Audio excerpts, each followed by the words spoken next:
টানা 2 সপ্তাহে বেশি দুপক্ষের পাল্টাপাল্টি আক্রমণের পর অবশেষে 10ই মে ডোনাল্ড ট্রাম্পের মধ্যস্থতায় ভারত পাকিস্তান সমঝোতায় আসতে সম্মত হয়। Settle the problem between Pakistan and India. কিন্তু ভারত পাকিস্তানের এই যুদ্ধ আমাদের মাঝে একটি প্রশ্ন রেখেই যাচ্ছে যে যদি ভবিষ্যতে তাদের যুদ্ধ তৃতীয় বিশ্বযুদ্ধের কারণ হয়, তাহলে বিশ্বের শক্তিধর দেশগুলো কে কোন পক্ষ নিবে? যদি ভারত পাকিস্তান যুদ্ধ হয়, তাহলে ভারতের মিত্র পক্ষের দেশগুলো হবে প্রথমত যুক্তরাষ্ট্র।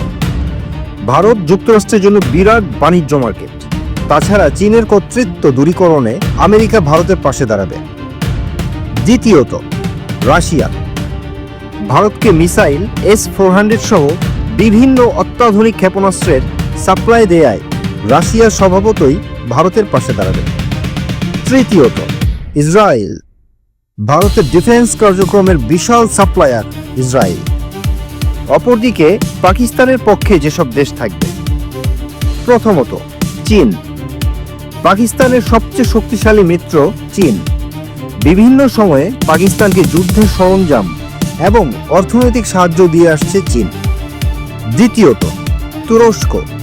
পাকিস্তানকে বিভিন্ন সময়ে কূটনৈতিক সহায়তা দিয়ে আসছে এবং পাশাপাশি সামরিক সরঞ্জাম দিয়েও তারা সহায়তা করছে।